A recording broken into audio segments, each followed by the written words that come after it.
Q교의 사건 백서 5번째 영상입니다. F와 A가 만나 얘기를 한 뒤 피해자 A의 증언을 녹취한 날인 월요일은 사실 확인과 진술 녹음 등의 절차를 거쳐 이 일을 정식으로 해결하기 위해 모이기로 한 첫날이었습니다. 그런데 K가 B 목사와 갑자기 대동하여 나타났으며 K의 이 같은 행동으로 화가 난 F와 J가 K의 독단적인 행동에 협조하지 않자 K는 B 목사의 편에 서서 B 목사의 증언만을 믿고 F와 J를 목사 측 얘기를 듣지도 않고 목사를 배제하고 독단적으로 하려고 하는 사람들로 생각하기 시작하였습니다. 여러분들은 어떻게 생각하십니까? 목사는 이미 F와 H 목사에게 본인의 변을 하였고 피해자의 이야기와 상반되는 이야기를 하였기 때문에 F와 J 집사는 일의 해결을 위해 양측의 이야기를 따로 얘기를 듣고 진술 녹음도 하여 증거로 삼고 객관적으로 해결책을 찾으려 하였습니다. 필요하면 나중에라도 동의를 얻어 3자 대면도 할 수 있었으나 당시 상황은 피해자 A가 대면을 원치 않았고 자칫 2차 가해가 될 수 있기 때문에 원하지 않는 상황을 강요할 수 없었습니다. 또 본인의 판단이 옳다고 생각한 K가 독단적으로 벌인 일에 왜 F와 J가 동조해주고 협조하고 따라야 한다는 말입니까? 본인의 생각이 어떻든 회의에 나와 피해자 진술도 다시 잘 듣고 난 후 본인의 생각을 전달하면 안 되었다는 말입니까?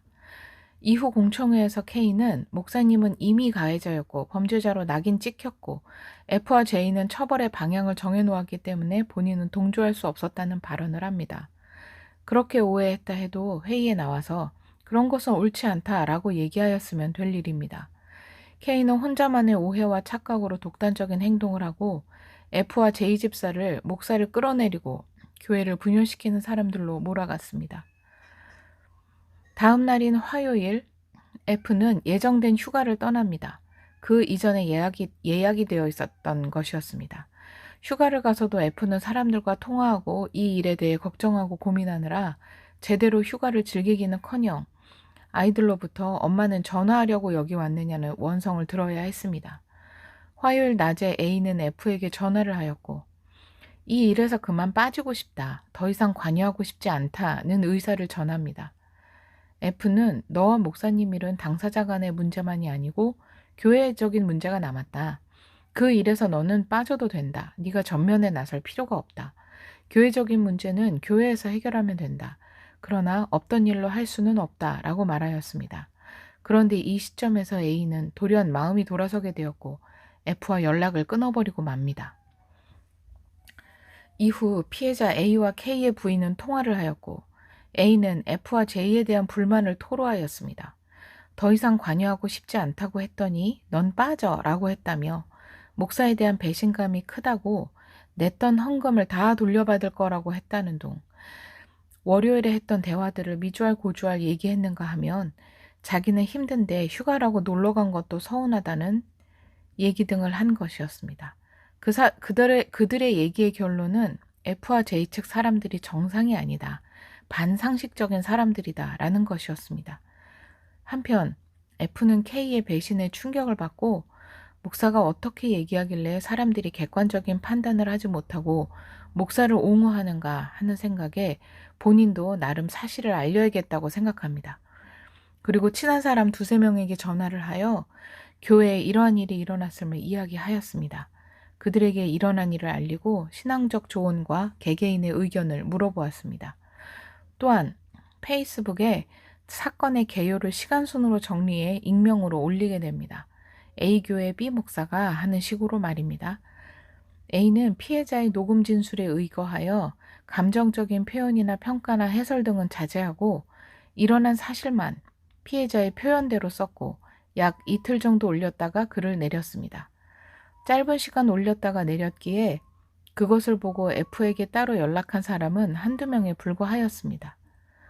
이후 목요일에는 A가 K의 부인의 초대로 교인들이 모여있는 라인 단톡방에 초대되어 들어옵니다. 사건 이후 나갔다가 다시 들어온 것입니다. A는 본인이 다 같이 모여 이야기하기를 원한다며 토요일에 공청회 형식의 모임을 갖자고 제안합니다. A와 가해자 그리고 교인들이 모두 모여 이야기하자고 말입니다. K의 부인의 초대로 들어온 것을 보고 F는 그들이 피해자 A를 종용하여 그렇게 한 것으로 오해를 하게 됩니다. 그 단톡방에서 K는 두 분에게 실망하였으며 교회를 음해하는 거짓말을 퍼뜨리고 다닌다는 명예훼손에 해당하는 발언을 하였습니다. 그리고 F는 그 단톡방에서 분노한 나머지 이것은 성범죄 그 이상도 이하도 아니다 라는 폭탄성 발언을 하게 됩니다. Q교회 사건 백서 6번째 이야기입니다. 피해자 A는 본인의 진술을 듣고 본인을 보호하려 애쓴 F와 J 집사에게 돌연 마음이 돌아서 목사 옹호자 측 사람들과 연락하게 되고 교회 분열을 매우 가슴 아파한 나머지 공청회 형식의 모임을 갖자고 스스로 제안하였습니다. 본인 입으로 자기 문제를 얘기하더라도 그것이 교회를 위해 옳은 결정이라고 생각했기 때문이었습니다. 본인이 희생하더라도 교회 분열로 일이 커지는 것을 원하지 않았고 당사자들이 함께 삼자대면하여 사실을 가리고 교회 사람들이 판단하도록 하는 게 좋겠다는 생각을 하였습니다. 드디어 공청회 성격의 모임이 열리는 토요일, 많은 사람이 오고 사실이 밝혀질 것을 기대하였지만 참석한 사람 중에 사건을 전혀 모르고 온 사람이 온 것은 단 3명에 불과하였습니다. 객관적인 제3자가 있지도 않았고 중립적 사회자도 기록자도 없이 목사의 진행으로 시작되었기에 공청회라고 할 수도 없었지만 피해자 A의 증언으로 시작이 되었습니다. 동상이몽. 그날의 모임은 이 한마디로 정리할 수 있을 것 같습니다. 한자리에 모여 있었지만 모두 다른 꿈을 꾸고 있었던 것입니다. 피해자 A는 공개적인 목사의 사과와 회개를 기대하였고 목사와 그 추종자들은 상담 내용을 까발려 인과관계를 증명하려 하였습니다. F측 사람들은 신학적으로 성경적으로 아무 근거가 없는 이 말도 안 되는 안수 행위는 교회적 문제라는 것, 책임자가 책임져야 한다는 것을 주장하려 하였습니다. K를 비롯한 목사 추종자들은 F가 페이스북에 내용을 올린 내용이 악의적으로 왜곡되었다며 비난했고 사람들한테 이야기를 전달한 것에 대해 정죄하고 비판하였습니다. 심지어 K는 10페이지 분량의 사건의 해설과 F를 비난하는 내용의 유인물을 만들어 와서 그 자리에 모인 사람들에게 돌렸으며 집사도 아닌 A와 J가 무슨 권한으로 비대위를 구성하느냐며 비판하였습니다. 그럼 본인은 무슨 권한으로 중재자를 자처하고 나선 것입니까? 같은 평신도인데 말입니다.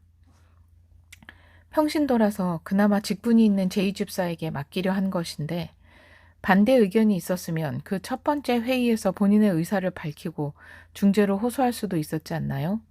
본인이 독단적으로 행동해 모임을 파토내고 J 집사가 사건 경위 조사차 목사를 만날 때도 본인이 꼭 함께 있어야 한다고 주장하고 주중에 김포에서 J 집사와 B 목사가 함께 만나기로 약속하였지만 목사가 기분 나쁘다고 평일 낮에 김포에 위치한 회사에 있는 J 집사를 송파까지 오라고 하여 못 오게 되어 만남이 무산되었는데 그것도 모두 J 집사의 탓으로 돌리고 본인조차 목사와 함께 이 사람 저 사람에게 자기들의 프레임대로 이야기를 전달했으면서 왜 F와 J 집사를 비난하는 것이었을까요?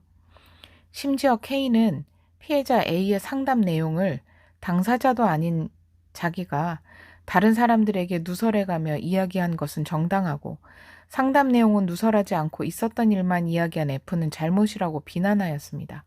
이건 완전 내로남불이 아닙니까?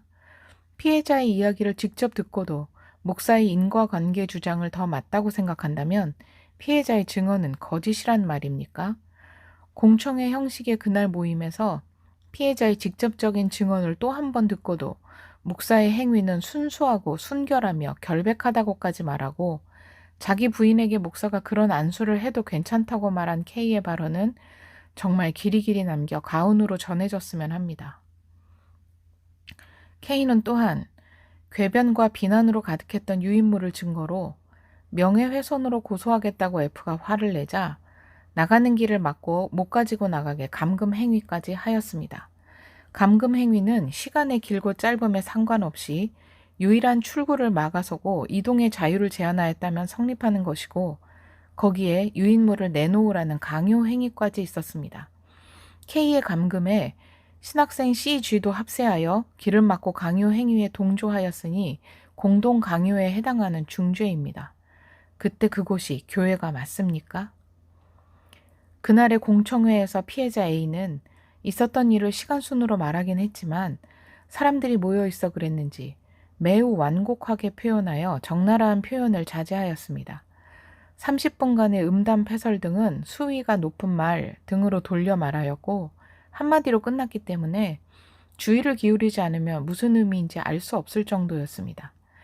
A는 좀 더 자세하고 적나라하게 말해야 했습니다. 차라리 그날 A의 진술 녹음본을 트는 게 더 나았을지도 모르겠습니다.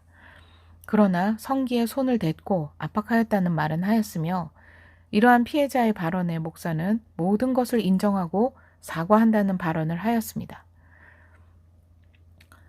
처음에 피해자 A는 자신의 상담 내용을 말해야 할 것으로 생각했는지 내가 왜 이 얘기를 당신들한테 해야 하느냐며 차마 말을 시작하지 못하고 흐느꼈습니다. F가 큰 소리로 상담 내용은 말하지 않아도 되니 있었던 일만 얘기하라고 말한 후에야 피해자는 추스르고 이야기를 시작하였습니다. 목사는 상담 내용을 다 말하진 않았지만 상담 내용 때문에 그런 안수를 한 것이다 라는 것을 강조했고 신학생 G는 상담 내용을 왜 말하면 안 되냐며 항의하기도 하였습니다. 이런 것을 볼 때 그들은 피해자 A를 동석시켜 스스로 그 내용을 말하게 하려던 것이 아니었을까요? 다시 말해, 너 때문에 이 일들이 벌어졌고 너의 그 이야기 때문에 목사가 실수한 것이다를 강조하려고 한 것 아니었을까요? 목사는 인간으로서 실수한 것이지만 너의 죄는 고의적이었으며 너의 심각한 죄 때문에 이 사단이 난 것이다를 온 교회에 알리고 싶었던 것 아닐까요? 도대체 이 행위에 그 어떤 원인이 중요하단 말입니까? 만에 하나 법적으로 용서받을 수 있는 경우가 있다면 누군가 총을 들이대고 만지지 않으면 죽이겠다고 협박을 가한 경우와 같이 위력에 의해 반자의적으로 범죄 행위를 했을 경우에는 무죄가 성립됩니다. 예를 들어 취업 제안에 속아 감금당한 채 보이스피싱 행위를 했다면 그는 보이스피싱이라는 범죄 행위에 대해 무죄 판결을 받는 것과 같은 경우입니다. 그 외에는 피해자의 의사에 반한 모든 성적인 행위가 성폭력에 해당이 되며 이는 성폭력 피해 상담소나 경찰서에서도 동일하게 말하는 법적 기준입니다. 그날 목사는 잘못을 인정하고 회개한다며 앞으로 그런 일이 없을 것이고 앞으로는 여성과 단 둘이 상담을 안 할 것이고 아니 여성 성도와 상담 자체를 안 할 것이며 안수도 하지 않을 것이라고 말하였습니다. 마치 그것이 해결책이고 결론이라는 듯 말입니다. 불과 몇 주 전에 안수는 비성격적이라는 본인의 말을 철회하며 앞으로 필요하면 안수를 하겠다고 공언하였는데 다시 말을 번복하였고 여자 성도와 단 둘만의 미래와도 같은 만남은 교회에서 원래 금지된 것 아닙니까? 피치 못할 사정으로 목사님께만 얘기할 문제라 하더라도 실제 안수와 같은 행위는 교역자들이나 사모님과 함께 배석한 가운데 허용된 부위, 즉 머리나 어깨 등과 같은 한정된 부위에 손을 얹는 것이 교회 내 상식입니다. 1년 전 교회를 나간 E자매의 일로도 D자매가 목사에게 항의하였고 재발 방지 약속을 했던 일이 있음이 D자매의 증언으로 그날 밝혀졌습니다. 그럼 재발 방지 약속이 무슨 의미가 있을까요? 아니, 이 일에 모두 목사의 주장을 그대로 믿어본다고 칩시다. 단 한 번 성기에 손만 댔고 인과관계 때문이었으며 결코 다른 의도나 동기는 없었다는 주장 말입니다. 그러면 진정 무죄입니까?